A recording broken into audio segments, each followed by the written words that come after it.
මම Facebook groups වල හුඟක් වෙලාවට දැකලා තියෙනවා ගොඩක් අය අහනවා ඒගොල්ලෝ කේක් මොන හරි ඩෙකොරේට් කරන්න ගත්ත whipping cream ඉතුරු තියෙනවා ඒවා මොනවාද කරන්නේ කොහොමද ස්ටෝර් කරන්නේ කියලා ගොඩාක් දෙනා අහලා තියෙනවා. ඉතින් මම හිතුවා මේ ඉතුරු whipping cream වලින් මම හදන කේක් එකක් ඔයාලත් එක්කත් ෂෙයා කරන්න. හරිම ලේසියෙන්මයි හරිම ඉක්මනින් හොඳ සොෆ්ට් එකට හදන්න පුළුවන් කේක් එකක් මේක. මේක මම බේසික් රෙසිපි එක. මේකට ඕගොල්ලන්ට චොක්ලට් පවුඩරුත් එකතු කරගන්න පුළුවන්. එහෙම නැත්නම් දැන් මම ඇවිල්ලා මේකට උඩින් අයිසිං සුගර් ටිකක් දාලා තියෙනවා. ඕගොල්ලන්ට කුකින් චොක්ලට් ටිකක් බටර් ටිකක් දාලා මෙල්ට් කරලා උඩින් වැක්කිරෙන්න දාන්න පුළුවන්. උඩ නට්ස් ටිකක් උඩින් දාගන්න පුළුවන් චොක්ලට් කෝටින් එක උඩින්. ඒ විදිහට ඕගොල්ලෝ කැමති විදිහට මේක ඕගොල්ලන්ට වෙනස් කරගන්න පුළුවන්. අපි බලමු එහෙනම් මොනවාද ඕන කරන ඉන්ග්‍රීඩියන්ට්ස් කියලා. කාමර උෂ්ණත්වයේ තියෙන බිත්තර 3ක්, සීනි ග්‍රෑම් 250ක්, whipping cream ග්‍රෑම් 200ක්,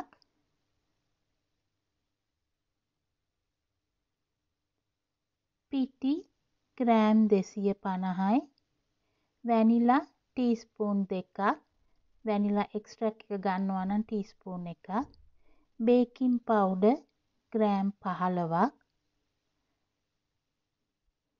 ලුණු ස්වල්පයක්. මුලින්ම පිටිවලට ලුණු සහ බේකින් පවුඩර් හලලා දාලා හොඳට හැන්දකින් මික්ස් කරගන්න හැමතැනටම බේකින් පවුඩර් යන විදියට. බිත්තරවලට සීනි සහ වැනිලා එකතු කරලා හයි ස්පීඩ් එකෙන් හොඳට බීට් කරන්න.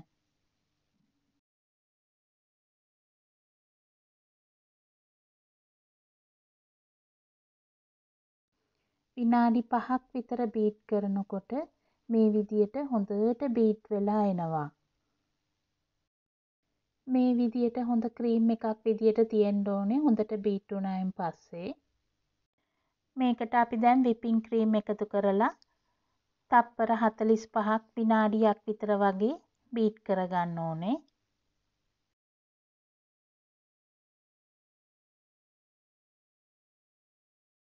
whipping cream ටික දැම්මට පස්සේ ටිකක් වතුර ගතියට එනවා. දැන් මේකට අපි අපේ පිටි ටික සම්පූර්ණයෙන්ම එකතු කරලා පිටි ටික මික්ස් වෙනකම් විතරක් තප්පර 30ක් වගේ පොඩි කාලයකට බීට් කරගන්න ඕනේ. හැම වෙලේම ඔයගොල්ලෝ මතක තියාගන්න ඕනේ කේක් ගහනකොට පිටි දැම්මට පස්සේ වැඩි වෙලා බීට් කරන්න හොඳ නෑ.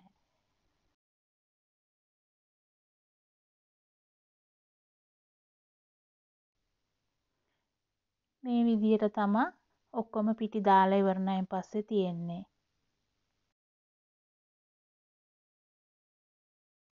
බේකින් ට්‍රේ එකට හොඳට බටර් ගහලා හිටන් හැමතැනටම අපේ මික්සර් එක මේකට දාලා සෙන්ටිග්‍රේඩ් අංශක 165ට රත් වෙච්ච oven එක විනාඩි 40ක් විතර බේක් කරගන්න ඕනේ. oven එකට දාන්න ඉස්සෙල්ලා මේ විදියට ටිකක් තට්ටු කරගන්න. ඇතුලේ තියෙන වාත බුබුලු ටික දැක්කද ඔයගොල්ලෝ මෙතනින් ගියා. එළියට එන්න නැත්නම් බේක් වෙනකොට කේක් එකේ තනින් තන හිල් තියෙන්න පුළුවන්.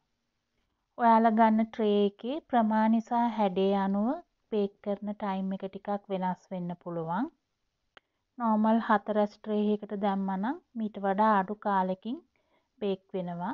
මේ වගේ උඩ ලස්සන කලර් එකක් එනකොට බාන්න. හොඳින් නිවුනට පස්සේ මම අනිත් පැත්තට හැරෙව්වා. මේක මෙහෙමම සර්ව් කරන්න පුළුවන්. ඒ වුණාට මම ෆොටෝ එකට ලස්සනට තියෙන ඕන හින්දා ටිකක් උඩින් අයිසිං සුගර් ටිකක් ස්ප්‍රින්කල් කළා. මම වීඩියෝ එකේ මුලින් කිව්වා වගේ මේ කේක් එකට ඕගොල්ලන්ට ගොඩාක් දේවල් එකතු කරගන්න පුළුවන්. ප්ලම්ස්, චෙරීස්, රටේ ඉඳි වගේ දේවල් කෑලි කපලා දාලා, එහෙම නැත්නම් නට්ස් ಜಾති දාලා, එහෙම නැත්නම් චොක්ලට් ඩ්‍රොප්ස් වගේ දේවල් දාලත් ඕගොල්ලන්ට මේ කේක් එක කැමති විදියකට හදා ගන්න පුළුවන්. මද රස්නෙන් සර්ව් කරනකොට කේක් එක හොඳ සොෆ්ට් එකටත් හොඳ රහටත් තියෙනවා. එයාර් ටයිට් බොක්ස් එකක දාලා ඕගොල්ලෝ මේ කේක් එක තිබ්බනම් ඩ්‍රයි වෙන්නේ නැතුව දවස් 3-4ක් වුණත් තියාගන්න පුළුවන්. එහෙම ඩ්‍රයි වුණොතුත් ඕගොල්ලන්ට මයික්‍රෝවේව් oven එකේ 30 seconds 20 seconds වගේ පොඩි වෙලාවකට රත් කරලා ගත්තොත් ආයේ උණු උණුවෙන් වගේ හොඳ soft එකට කේක් එක තියෙනවා. ජර්මන් වල මේ විදියට ගොඩාක් කේක් ಜಾති තියෙනවා. ඔයාලා මගේ channel එක subscribe කරලා නැත්නම් subscribe කරලා තියාගන්න. අලුත් කේක් ಜಾති ඉගෙන ගන්න.